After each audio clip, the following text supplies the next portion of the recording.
파탁 신하라는 사람인데 인도 사람이고 현재 프랑스에서 활동하고 있는 사람이고요. 그림책 작가이면서 동시에 지금 현재 유치원 교사로 일하고 있는 사람이에요. 자기가 그 문화적으로 다양성을 갖고 있는 사람이잖아요. 이 사람이 생각하는 문화적인 다양성과 그 차이라는 부분을 어떻게 어린이들에게 긍정할 수 있도록 도와주는가가 지금 그림책이 2권밖에 안 되지만 이 작가의 화두라는 그런 생각이 좀 들었어요. 이 표지가 다 금박으로 되어 있어요. 불꽃도 그렇고 저 반짝이는 것도 그렇고 그 다음에 제목도 그렇고 요 주인공 요 아이의 이름이 틸이라는 아이예요. 틸이고 이 틸이라는 아이는 몸이 불타고 있어요. 불타고 있는데 화가 나면 더 활활 불타요. 활활 불타기 때문에 얘가 손대는 것도 모두 다 타버리는 거예요. 모두 다 타버리고 그렇게 계속 모든 것을 불태우자 나중에는 친구들이 이 아이 곁에 오는 것을 꺼려하게 되는 거죠. 그래서 이 아이는 친구들과 어울리고 싶지만 외톨이가 돼버린 거예요. 그래서 어느 순간 틸이라는 아이는 어떻게 생각하게 되냐면 남다른 게 너무 싫다. 나는 왜 평범하지 않을까라는 생각을 할 수밖에 없겠죠. 외톨이가 되었으니까. 외톨이가 되는 것도 괴롭고, 남다른 것도 너무 괴롭고. 글은 나딘 로베르 작가님이 쓰셨어요. 이분은 캐나다의 작가님이자 편집자 또 출판사 대표님이시거든요. 그래서 저의 선배님이고 롤 모델이신 그런 분인데 이분이 글을 쓰시고 그림을 의뢰를 하신 거죠. 장 줄리앙 작가님이라고 세계적인 아티스트고 전시회와 뭐 여러 가지 다양한 활동을 하고 계시는데 이름을 모르셔도 아마 요 왼쪽에 주황색 얼굴에 동그란 눈, 긴 코, 요거를 보면 아마 보신 분들이 있으실 거예요. 여기 면지를 보시면 핑크색 바탕에 예쁜 우리 브루노가 많이 나오는데 장 줄리앙 작가님이 가장 좋아하는 색이 분홍색이라고 제가 인터뷰에서 봤어요. 그래서 아마 이렇게 면지를 하신 것 같아요. 이 그림은 실존 고양이 피터를 장 줄리앙 작가님이 그리셔서 그 페이스북에 올리신 거예요. 알고 봤더니 장줄리앙 작가님의 가장 친한 친구가 키우는 고양이였고 그 고양이가 너무 사랑스러우니까 직접 그림을 그려서 선물로 줬고 이 그 사진을 본 나딘 로베르 작가님이 얘 피터죠 원래? 얘 피터로 캐릭터 만들어서 내가 그림책 글 한번 써볼까? 해서 글을 쓰신 거고 그 후에 장줄리앙 작가님에게 나 이렇게 썼는데 그림 좀 더 그려줘. 우리 같이 그림책 만들자라고 하신 거예요. 그래서 이렇게 재밌는 그림책이 완성이 됐죠.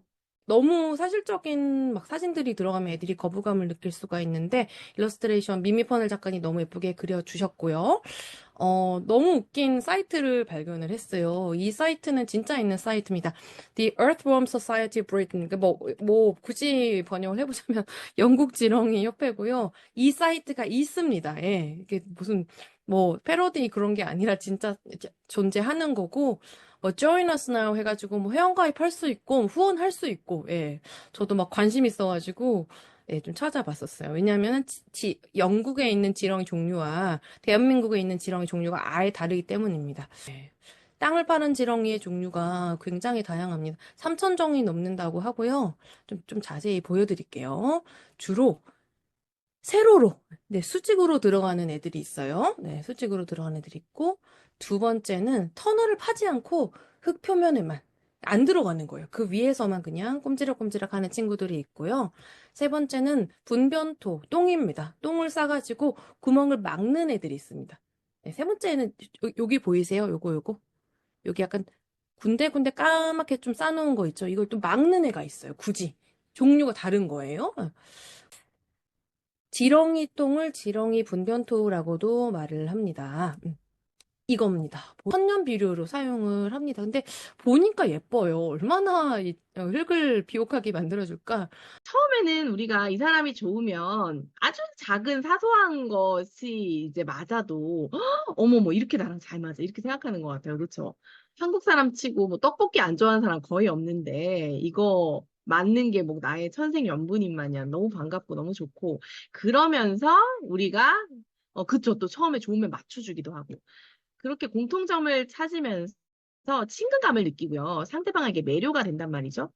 그런데 이제 살다 보면 또 이제 단짝 친구랑 지내다 보면 어쩜 이렇게 다를까 싶은 부분들이 또 생기기도 해요. 지금 살아보니까 어떤 게 좀 다르세요? 애초부터 다른 게 매력이었다 하신 분도 계시네요. 어떤 게 좀 달랐을까? 이 그림책 속에 염소랑 토끼도요, 처음에는 푸른풀을 좋아한다는 독특한 취향을 공유하면서 절친이 되거든요. 이제 아까 나중에 좀 읽어드리겠지만. 그런데 만나면 만날수록 다른 점이 너무 많은 거죠. 예를 들면 이런 거예요. 아, 최현주 선생님, 외국인가 산다고 생각하고 살아요. 화성에서 온 남자, 이런 느낌으로, 네. 네. 이런 거죠. 다 달라요. 여기는 아니 커피 마실 때 저게 뭐야 설탕을 막 듬뿍 넣어서 마신다든지 이런 거죠.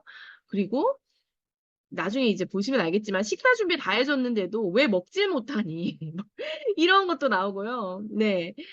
오늘 너무 그러네요. 남편 이야기 나오니까 채팅창이 막 빡빡 올라가고 있네요. 원고를 보면서 황정 작가님 특유의 재치나 유쾌함이 빛나는 작품이라 생각했고 바로 계약해야 된다는 마음에 곧바로 그림 작가님을 섭외하게 되었습니다.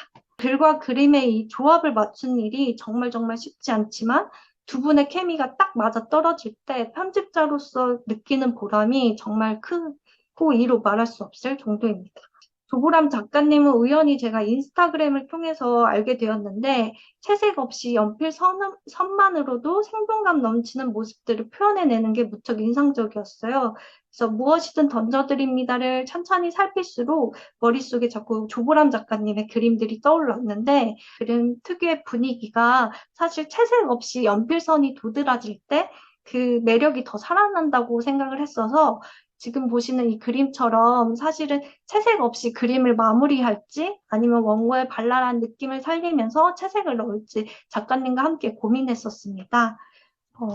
그때 참고했던 그림책인데요. 행복을 찾는 여정을 그린 스페인 그림책인데 저는 이 책에서 인물과 주요 포인트에 색을 입히고 배경을 연필선 그대로 살리는 방법을 보면서 저희 무엇이든 던져드립니다에도 적용해보면 되게 좋겠다라는 생각을 했고 조보람 작가님께서도 이런 방식으로 색을 입히면 연필선의 느낌을 살리면서도 채색이 주는 화사함도 함께 좋다는 의견을 주시면서 작업을 이어가게 되었습니다. 이 책이 2017년에 한국에서 한번 출간이 되었다가 절판이 되었는데요. 그 출간된 책은 그림책 형태가 아니라 약간 워크북 형태로 뒤에 컬러링이 붙어 있는 그런 책으로 나와서 그림책으로는 많이 알려지지 못했던 것 같아요. 아쉬움을 두 사람이 더 열심히 의논하고 고민해서 좀 더 아름답게 문장을 다듬어서 출간해 보았습니다. 북뱅크의 김숙 선생님 잘 아시죠? 저의 번역 스승님이시기도 합니다. 김숙 선생님은 이 그림책을 본 순간 사람을 살리고 지구를 살리며 공생하는 아름다운 인생 마켓 라이프가 동네 곳곳을 넘어 세계 곳곳으로 퍼져나가야 한다는 생각이 이 책을 읽는 독자들에게 닿기 바라며 옮기셨다고 하십니다. 저는 이 책을 2015년에 원서로 처음 만났는데요. 그때 제가 이제 그림책 테라피스트가 막 되려고 준비하던 때였습니다.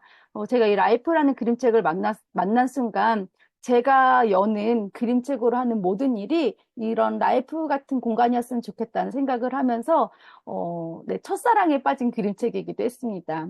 우리는 서로에게 행복이 되어줄 수 있는 존재라는 것, 그리고 서로가 서로를 살리는 라이프가 책 밖으로 나와서 우리 모두와 함께하길 바라는 마음을 담아서 옮겨보았습니다. 첫 번째 그 이야기의 시작을 알리는 스케치였어요.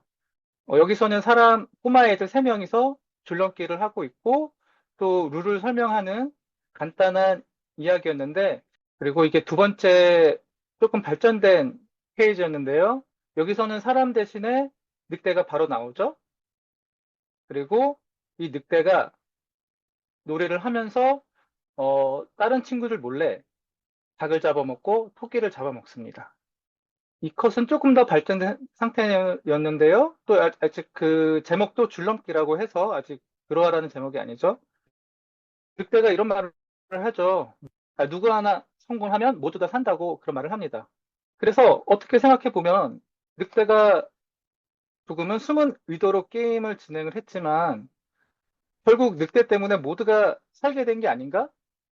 그래서 좀 결론을 이런 식으로 조금 생각을 해봤어요. 죽고 살았다에 대한 이 말로 결말을 계속 풀어가고 싶다는 좀 생각이 들더라고요. 그래서 최대한 늑대에게 좀 많이 미안하지만 늑대를 좀 처절하게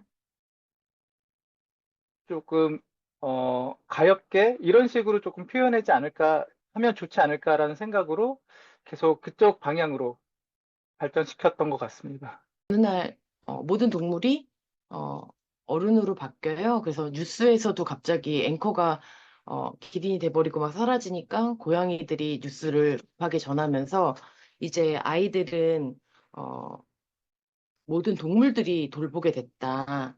동물들이 아이들을 돌봐야 되는 상황이 됐고 어른들은 어, 동물이 돼서 껑충껑충 뛰어가지고 다 어디로 가버린 거예요. 그래서 아이들만 남은 세상이에요. 그래서 예를 들면 이 아이의 엄마 아빠는 조깅을 하러 나간 채로 돌아오지 않고 이 아이는 자기 여동생과 둘이 남겨지죠. 저는 이 이야기를 쓸 때 이 이야기의 첫 서문에 언젠가 만나게 될 아빠에게라고 이렇게 적어 놓았어요. 음, 저는 아버지가 이제 하늘나라 계시고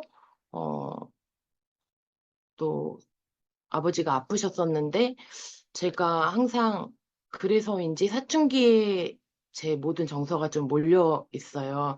여기서는 주인공 아이가 사춘기 소녀로 나오는데 사실은 초등학생이건 어른이건 거기에 대입해서 볼 수 있는 지점이 있는 것 같아요. 어떻게 우리에게 주어진 고독과 아무도 도와줄 수 없는 외로운 순간들을 버틸 수 있나 이런 부분을 생각해 볼 수 있고요. 이거 자세히 보시면은 이 블럭들 B 형태의 블럭이 내려와서 당근으로 완성되고 또 무우비가 내려와서 무우가 되고 또 고구마비가 내려와서 고구마가 되는 것처럼 이런 전체적인 컨셉은 자연에서 작물이 탄생하는 그런 이야기의 흐름입니다. 그런데 아까 말씀드린 것처럼 좀 더 편안하게 볼 수 있도록 아이들이 이렇게 좀 더 직관적인 그림으로 바꿨고요.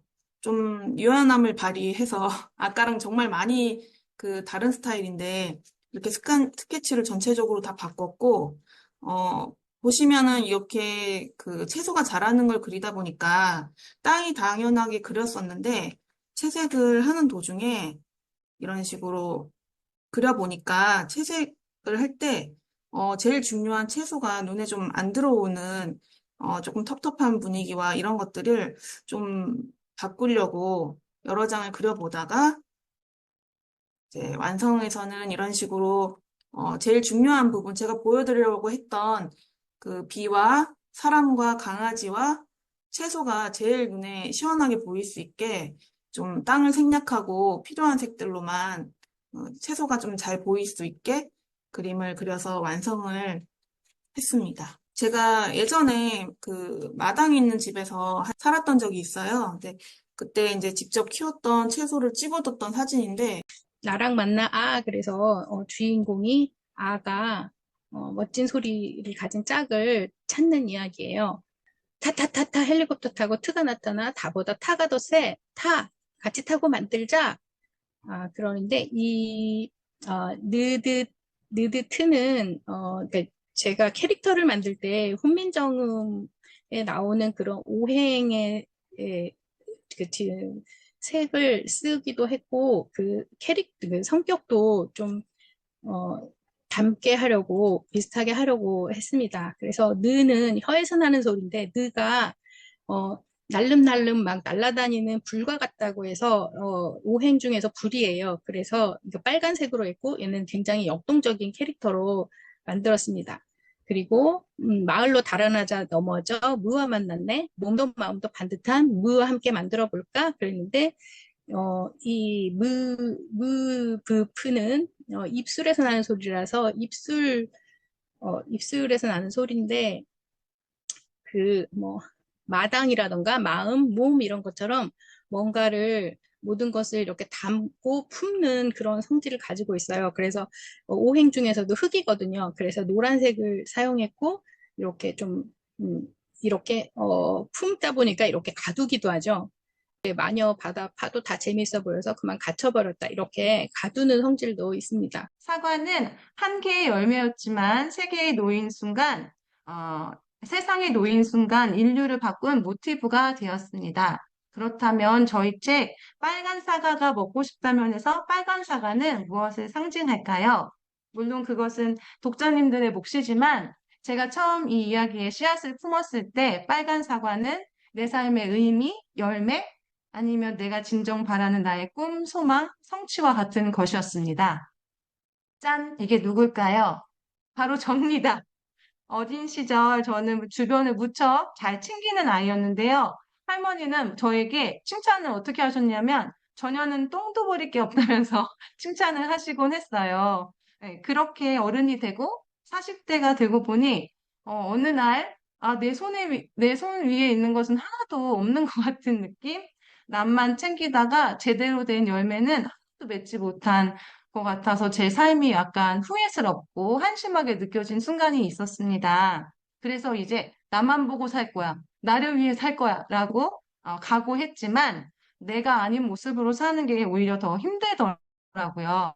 열매를 맺지 못한 게 아니라 그렇게 산 시간들이 모여서 합력해서 내 삶의 열매, 잘 익은 빨간 사과가 된다는 것을 깨달았습니다. 여러분이 지금 기다리고 바라고 소망하는 빨간 사과는 무엇인가요? 작은 돌멩이 하나도 쓸모가 있어. 어디에 쓰이는지 지금은 알 수 없어도 세상 모든 것들은 저마다 자리가 있다. 세상에는 사소하고 하찮은 일이 없습니다. 다만 사람들이 그것을 사소하고 하찮다고 여길 뿐입니다. 이러한 작은 것들이 모여서 세상을 만듭니다. 삶은 언제나 짝을 맞춘 선물을 우리에게 보내줍니다. 시련과 극복, 고통과 성장, 도전과 좌절, 희망과 절망, 그리고 미움과 사랑. 이 세상에 그 어느 감정도 짝 없이 도착하지 않는다는 사실을 알게 되었습니다. 그리하여 우리는 이 굴곡을 그대로 느끼면서 삶을 긍정할 수 있습니다. 삶은 매 순간 기적과 같은 아름다운 선물입니다. 여기 삶이 모험이라는 것을 알고 있는 작은 도자기 인형이 있습니다. 어깨 아래가 없는 작은 인형은 세상이 자신만의 시선으로 그림을 그려나가는 도화지라는 것을 압니다. 다정하고 긍정적인 시선으로 세상을 그려봅니다. 당신은 무척이나 순진하시군요. 라는 이야기를 듣더라도 제가 발딛고 있는 이 세상 역시 그러할 것입니다. 경험이라는 이름의 사건들을 통해 우리가 어떻게 기적과 같이 만나서 사랑하는지에 대한 이야기를 하려고 합니다.